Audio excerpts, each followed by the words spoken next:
Ne discutez jamais avec vos ennemis, battez-les sur le plan psychologique. Les 9 astuces psychologiques de Machiavel. Il existe une erreur que commettent presque tous les hommes lorsqu'ils rencontrent un ennemi.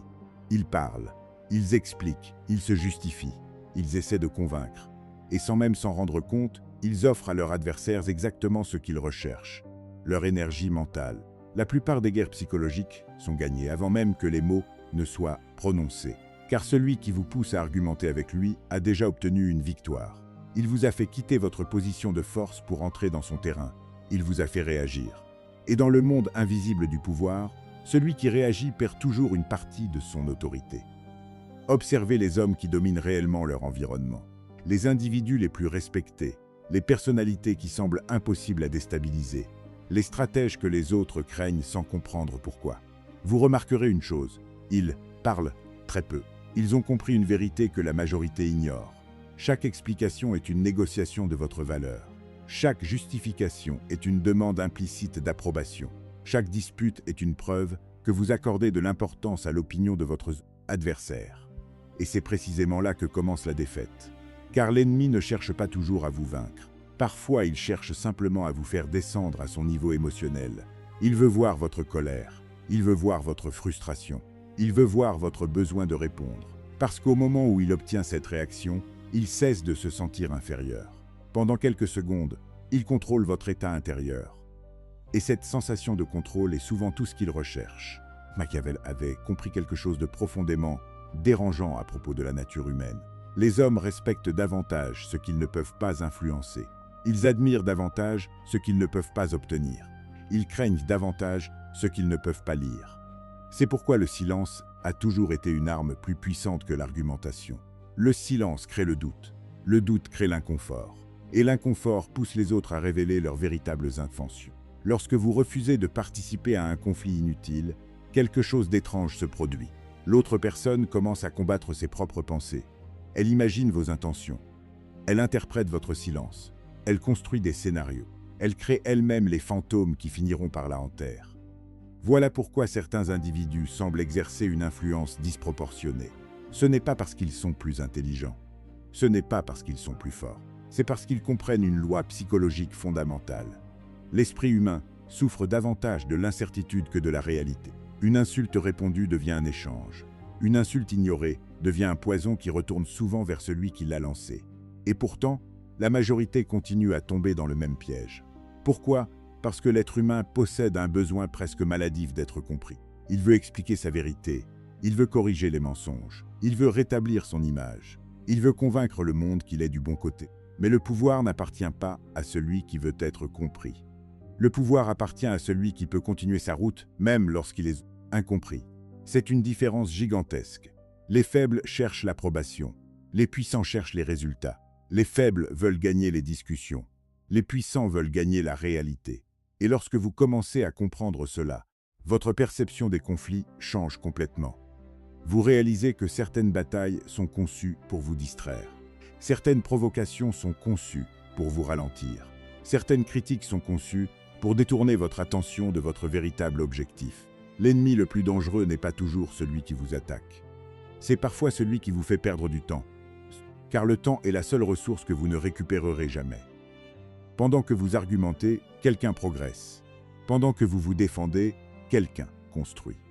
Pendant que vous tentez de convaincre des personnes déterminées à ne pas comprendre, quelqu'un accumule discrètement du pouvoir. C'est pourquoi la première victoire psychologique consiste à refuser certaines guerres. Non par faiblesse, mais par intelligence. Non parce que vous avez peur, mais parce que vous avez compris que les lions ne débattent jamais avec les ombres. Si cette vérité résonne déjà en vous, abonnez-vous maintenant à la vérité interdite. Car ce que vous allez découvrir ensuite pourrait transformer définitivement votre manière de voir le pouvoir, le respect et la domination psychologique. Et la première des 9 stratégies de Machiavel commence précisément là où la plupart des gens commettent leur erreur la plus coûteuse. La première stratégie est aussi la plus contre-intuitive. Lorsque quelqu'un vous provoque, votre instinct vous pousse à répondre. Votre ego réclame une réaction. Votre fierté exige une contre-attaque. Mais Machiavel aurait observé cette scène avec un léger sourire, parce qu'il savait que l'ennemi qui contrôle vos émotions contrôle déjà une partie de votre comportement. La plupart des hommes vivent en mode réaction. Ils ne choisissent pas leurs actions. Ils répondent simplement aux stimuli que les autres leur envoient. Une critique arrive, ils réagissent. Une insulte apparaît, ils réagissent. Une provocation surgit, ils réagissent. Leur vie entière devient une succession de réponses émotionnelles, et ils appellent cela la liberté. En réalité, ils sont manipulés. Le véritable stratège fait l'inverse. Il crée un espace entre l'événement et sa réponse. Il ralentit, il observe, il analyse, puis seulement il agit. Ce simple comportement lui donne un avantage gigantesque, car pendant que l'autre est dominé par ses émotions, lui est guidé par sa stratégie. L'ennemi espère votre colère, offrez-lui votre calme. L'ennemi espère votre frustration, offrez-lui votre indifférence. L'ennemi espère votre réaction, offrez-lui votre silence. Et soudain, toute sa stratégie s'effondre, car il ne sait plus sur quel bouton appuyer. Imaginez deux hommes. Le premier s'emporte immédiatement, le second reste impassible. Lequel paraît le plus puissant? Lequel semble le plus dangereux? Lequel inspire le plus de respect? La réponse est évidente. Le calme est interprété comme une forme de supériorité, même lorsqu'il ne l'est pas, parce que l'esprit humain associe naturellement le contrôle émotionnel à la maîtrise de soi. Et la maîtrise de soi est l'une des formes les plus élevées de pouvoir. C'est la première astuce psychologique. Ne laissez jamais vos ennemis choisir votre état émotionnel. Choisissez-le vous-même. À chaque fois, sans exception. Puis vient la deuxième stratégie. Une stratégie beaucoup plus sombre. Une stratégie que très peu de personnes comprennent réellement. Ne révélez jamais tout ce que vous pensez. Les êtres humains sont obsédés par la transparence. Ils racontent leurs projets, ils dévoilent leurs intentions, ils expliquent leurs objectifs, ils exposent leurs émotions, ils montrent leurs blessures. Et ensuite, ils s'étonnent lorsque quelqu'un utilise ces informations contre eux. Chaque information que vous révélez devient une arme potentielle. Chaque émotion visible devient une cible potentielle. Chaque faiblesse exposée devient une opportunité potentielle pour ceux qui ne vous veulent pas du bien. Le monde n'est pas composé uniquement d'amis. Il est rempli d'observateurs, des observateurs silencieux, des personnes qui analysent, des personnes qui attendent, des personnes qui enregistrent mentalement chaque détail que vous leur offrez. C'est pourquoi les individus réellement puissants cultivent souvent une certaine forme de mystère. Pas parce qu'ils veulent manipuler, mais parce qu'ils comprennent la valeur de l'information. L'information est du pouvoir. Et inutilement distribuée cesse d'être du pouvoir. Et regardez ce qui se produit lorsqu'une personne devient prévisible. Tout le monde sait comment elle va réagir.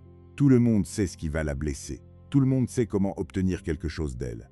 Elle devient facile à contrôler, facile à anticiper, facile à neutraliser. À l'inverse, lorsqu'une personne reste partiellement imprévisible, elle crée une forme de prudence autour d'elle. Les autres réfléchissent davantage avant d'agir. Ils avancent avec plus de précaution, ils hésitent, ils calculent. Et cette hésitation constitue déjà un avantage psychologique. Machiavel avait compris que la perception est souvent plus importante que la réalité. Peu importe votre véritable force. Ce qui compte souvent, c'est ce que les autres croient être votre force. Peu importe vos véritables intentions. Ce qui compte souvent, c'est ce que les autres imaginent être vos intentions. L'imagination humaine est un amplificateur redoutable. Lorsqu'elle manque d'informations, elle crée ses propres réponses. Et très souvent, ces réponses sont plus intimidantes que la vérité elle-même. C'est pourquoi certaines personnes deviennent obsédées par ceux qui parlent peu. Le silence laisse de l'espace à la projection mentale. Et l'esprit humain déteste le vide. Il remplit toujours ce vide avec des hypothèses, des suppositions, des scénarios, des peurs, des fantasmes. Pendant ce temps, celui qui garde le contrôle de ces informations conserve le contrôle du jeu. C'est une règle ancienne, une règle froide, une règle qui dérange, mais une règle qui fonctionne. Parlez moins de vos projets, parlez moins de vos intentions, parlez moins de vos émotions. Travaillez davantage, observez davantage, analysez davantage, et laissez les résultats parler lorsque le moment sera venu. À cet instant précis, quelque chose change. Vous cessez d'être une personne que les autres manipulent facilement. Vous devenez une personne que les autres tentent de comprendre. Et entre ces deux positions existe un fossé immense. Si vous êtes encore ici, c'est que vous commencez déjà à voir le monde sous un angle différent. Peut-être plus froid, peut-être plus lucide, mais certainement plus proche de la réalité du pouvoir que ce que la plupart des gens osent admettre. Et ce n'est que le début. Car les troisième et quatrième stratégies vont révéler pourquoi certains individus semblent toujours dominer psychologiquement leurs adversaires sans jamais élever la voix. La troisième stratégie repose sur une vérité que la plupart des gens découvrent beaucoup trop tard. Les ennemis ne cherchent pas toujours à vous détruire, ils cherchent souvent à vous distraire. Cela paraît anodin. Pourtant, c'est l'une des armes psychologiques les plus efficaces jamais utilisées. Lorsqu'une personne ne peut pas stopper votre progression, elle tente souvent de détourner votre attention. Elle crée du bruit, elle provoque des conflits, elle lance des critiques, elle diffuse des rumeurs, elle essaie de vous attirer dans des batailles secondaires. Et la majorité tombe dans le piège, parce qu'elle croit que chaque attaque mérite une réponse. Mais les véritables stratèges savent quelque chose que les autres ignorent. L'attention est une monnaie. Chaque minute que vous consacrez à votre ennemi est une minute que vous retirez à votre propre construction. Chaque pensée dirigée vers lui est une énergie que vous ne dirigez plus vers votre avenir. C'est pourquoi certaines personnes semblent toujours avancer malgré les critiques. Elles ont compris que la meilleure réponse n'est pas toujours verbale. La meilleure réponse est souvent la progression. Imaginez quelqu'un qui passe son temps à vous rabaisser, à vous critiquer, à vous sous-estimer. Et pendant qu'il parle, vous construisez. Pendant qu'il attaque, vous apprenez. Pendant qu'il complote, vous progressez. Après plusieurs mois, quelque chose d'étrange se produit. Les rôles s'inversent. Celui qui vous observait devient celui qui vous poursuit. Celui qui vous critiquait devient celui qui vous envie. Celui qui tentait de vous ralentir devient la preuve vivante de sa propre stagnation. Voilà pourquoi les individus dangereux psychologiquement ne répondent pas à tout. Ils sélectionnent leurs combats. Ils protègent leur concentration comme un trésor. Ils comprennent que l'attention est trop précieuse pour être offerte gratuitement à ceux qui veulent simplement l'utiliser contre eux. Et soudain, vous réalisez une chose. Le véritable pouvoir n'est pas de vaincre tous ses ennemis. Le véritable pouvoir est d'atteindre ses objectifs malgré eux. Puis arrive la quatrième stratégie. Une stratégie silencieuse, invisible, mais terriblement efficace. Ne laissez jamais les autres voir vos blessures saigner. Cela ne signifie pas devenir froid. Cela ne signifie pas devenir inhumain. Cela signifie comprendre comment fonctionne l'esprit des foules. Lorsque les gens détectent une faiblesse émotionnelle évidente, deux réactions apparaissent. Les bienveillants éprouvent de la compassion, mais les malveillants détectent une opportunité. Et malheureusement, vous ne savez jamais immédiatement à quelle catégorie appartient la personne vous observe. Machiavel comprenait que l'image que vous projetez influence profondément le comportement des autres à votre égard. Une personne perçue comme fragile attire davantage de pression. Une personne perçue comme solide attire davantage de prudence. Ce phénomène existe partout, dans les relations, dans les affaires, dans les cercles sociaux, dans les conflits. L'être humain teste constamment les limites des autres. Consciemment ou inconsciemment, il observe, il pousse légèrement, puis il regarde la réaction. S'il perçoit de l'hésitation, il pousse davantage. S'il perçoit de la peur, il avance encore. S'il perçoit de l'incertitude, il exploite l'espace disponible. Voilà pourquoi le contrôle émotionnel n'est pas seulement une question de paix intérieure. C'est aussi une question de perception. Les personnes les plus difficiles à manipuler sont souvent celles dont les émotions restent stables sous pression. Parce qu'elles retirent à leurs adversaires les informations dont ils ont besoin pour ajuster leur stratégie. Elles deviennent difficiles à lire, difficiles à prévoir, difficiles à déstabiliser, et cela crée naturellement du respect. Un respect silencieux, un respect instinctif, un respect que personne n'avoue toujours ouvertement, mais que tout le monde ressent. Regardez les figures les plus influentes de l'histoire. Dans les moments critiques, elles ne révélaient pas toujours leur peur, elles ne montraient pas toujours leurs doutes. Elles comprenaient que certaines batailles se gagnent d'abord dans l'imaginaire collectif. L'image que les autres ont de vous agit comme une armure invisible. Si cette armure se fissure constamment devant ceux qui cherchent à vous nuire, ils sauront exactement où frapper. Mais si cette armure demeure calme et stable, ils hésiteront. Et parfois, cette hésitation suffit à changer l'issue d'un conflit. L'erreur moderne consiste à tout exposer, tout raconter, tout partager, tout montrer, comme si la transparence absolue était une vertu universelle. Ce n'est pas le cas. Certaines émotions doivent être traitées en privé. Certaines blessures doivent guérir loin des regards. Certaines batailles doivent être menées dans le silence. Car le monde respecte davantage ceux qui transforment leur douleur en puissance que ceux qui transforment leur douleur en spectacle. Et pendant que les autres cherchent l'attention, les stratèges cherchent la maîtrise. Pendant que les autres cherchent des spectateurs, les stratèges cherchent des résultats. Pendant que les autres expliquent leurs souffrances, les stratèges travaillent discrètement à les dépasser. C'est là que naît une forme de force que peu de personnes possèdent. Une force qui ne dépend pas des applaudissements. Une force qui ne dépend pas des validations. Une force qui ne dépend pas des opinions. Une force intérieure qui transforme progressivement un individu ordinaire en présence difficile à ébranler. À ce stade, votre ennemi commence déjà à perdre son avantage. Parce qu'il ne contrôle plus votre attention. Et parce qu'il ne comprend plus totalement votre état intérieur. Mais les 5e et 6e stratégies vont encore plus loin. Elles expliquent pourquoi certaines personnes deviennent pratiquement impossibles à manipuler mentalement, même face aux attaques les plus sournoises. La 5e stratégie est l'une des plus redoutables, parce qu'elle agit directement sur le carburant secret de la manipulation, le besoin de validation. La majorité des conflits humains naissent d'un désir caché, le désir d'être reconnu, le désir d'être approuvé, le désir d'être admiré, le désir d'être aimé.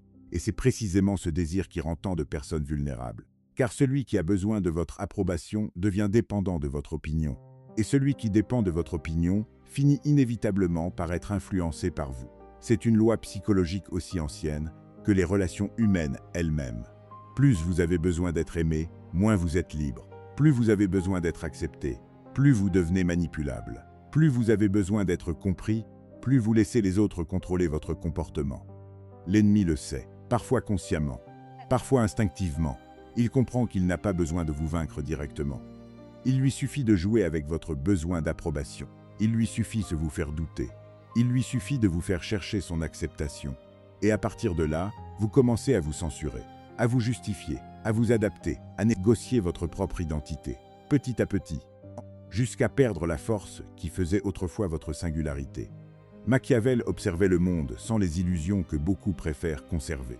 Il avait compris que le respect n'est rarement du besoin de plaire. Le respect naît souvent de la capacité à rester fidèle à sa direction, malgré opposition.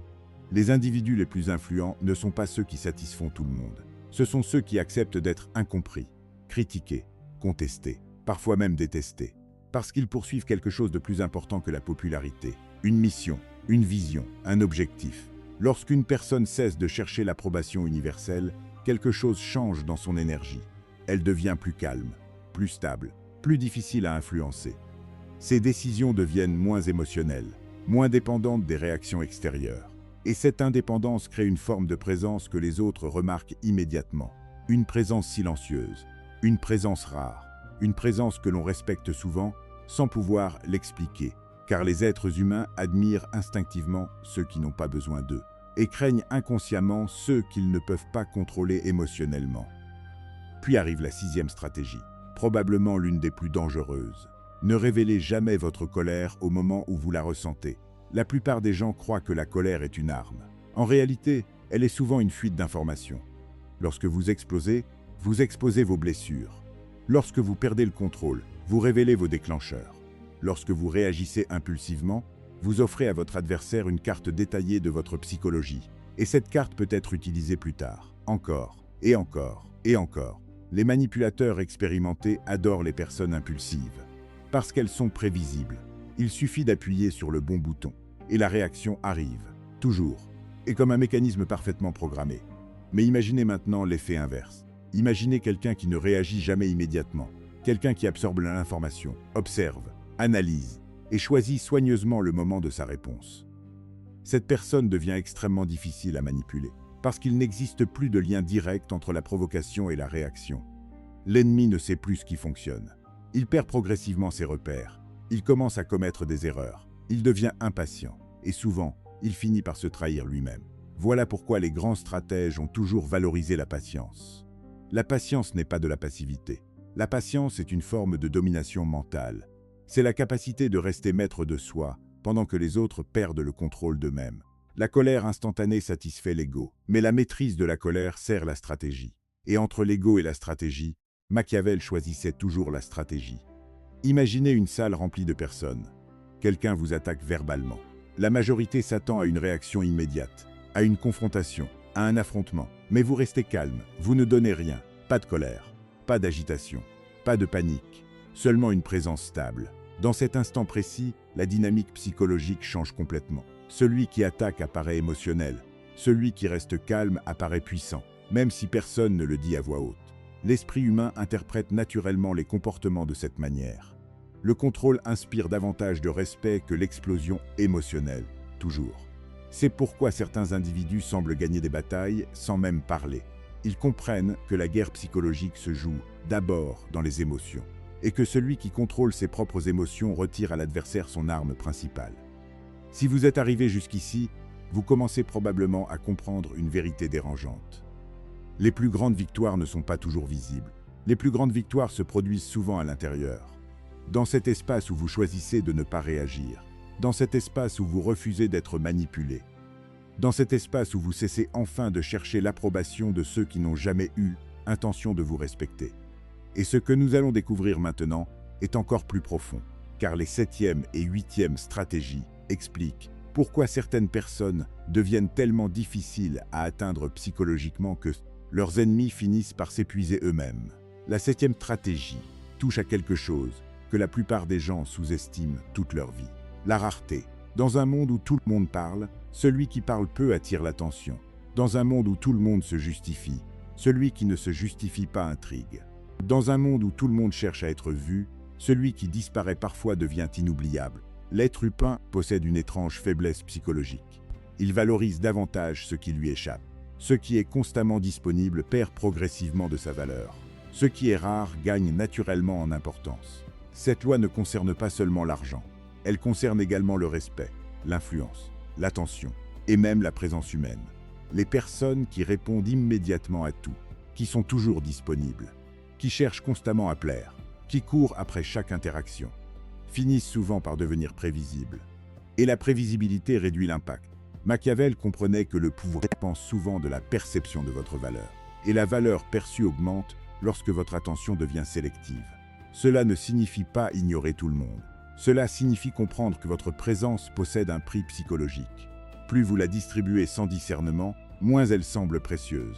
L'ennemi déteste cette réalité. Pourquoi? Parce qu'il a besoin d'accéder à vous pour vous influencer. Il a besoin de votre attention pour vous distraire. Il a besoin de votre énergie pour alimenter le conflit. Mais lorsque votre attention devient rare, il perd progressivement son accès. Et lorsqu'il perd l'accès, il perd également une partie de son pouvoir. Observez les individus qui se dominent naturellement leur environnement. Ils ne poursuivent pas les foules. Ce sont souvent les foules qui les poursuivent. Ils ne réclament pas constamment l'attention. Ils deviennent eux-mêmes l'objet de l'attention. Parce qu'ils ont compris une vérité simple. L'absence stratégique peut parfois produire davantage d'impact que la présence permanente. L'esprit humain est ainsi fait. Il remarque davantage ce qui disparaît que ce qui reste constamment devant lui. Et cette compréhension transforme complètement votre rapport au pouvoir. Vous cessez de chercher à être partout. Vous cessez de vouloir convaincre tout le monde. Vous cessez de vouloir corriger chaque opinion. Et soudain, votre présence gagne du poids, du relief, de la valeur. Votre silence devient plus fort. Vos paroles deviennent plus rares. Et parce qu'elles sont plus rares, elles deviennent plus importantes. Puis vient la 8e stratégie, une stratégie presque invisible, mais extraordinairement efficace. Laissez parfois les autres vous sous-estimer.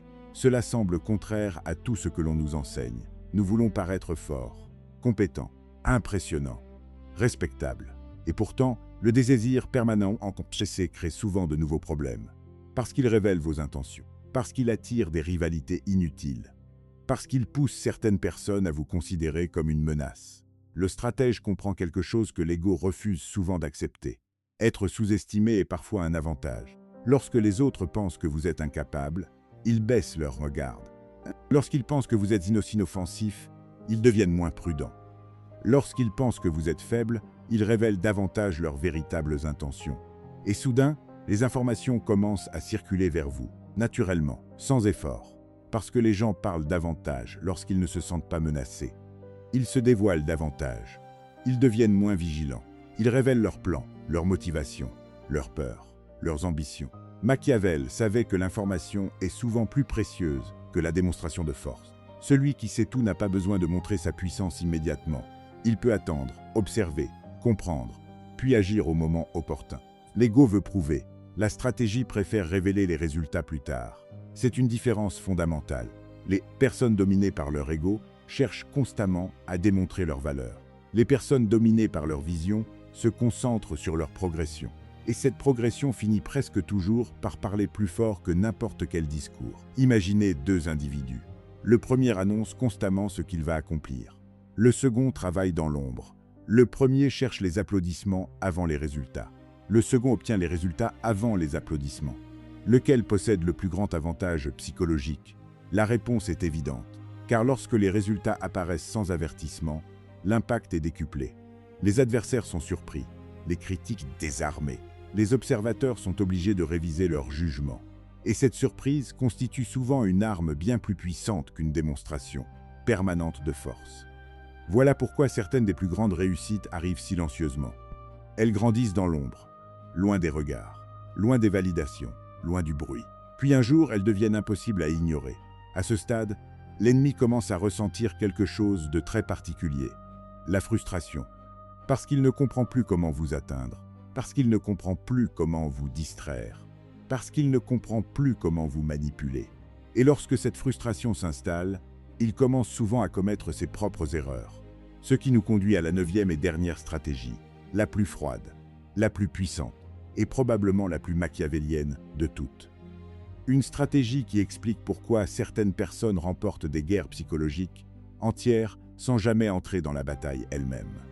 La 9e stratégie est celle qui sépare définitivement les personnes ordinaires, véritables stratèges. Laissez le temps travailler contre vos ennemis. La plupart des individus sont impatients. Ils veulent une victoire immédiate, une revanche immédiate, une satisfaction immédiate. Ils veulent voir leurs adversaires tomber aujourd'hui, maintenant, tout de suite. Mais le temps est souvent l'allié le plus puissant de ceux qui savent attendre. Car les êtres humains possèdent une faiblesse que Machiavel avait parfaitement comprise.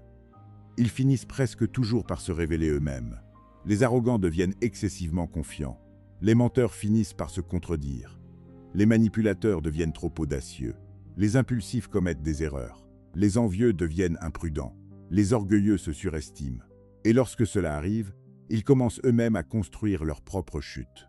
C'est pourquoi tant de personnes perdent inutilement leur énergie dans des guerres qu'elles pourraient gagner simplement en restant patientes.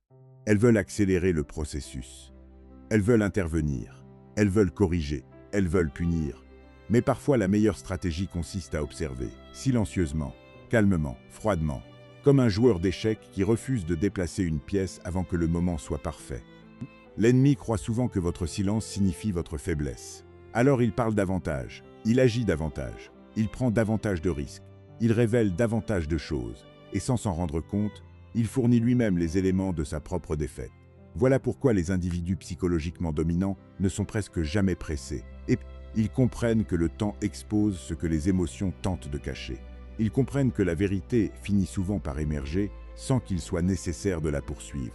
Ils comprennent que certaines victoires arrivent précisément parce qu'ils ont refusé d'agir trop tôt.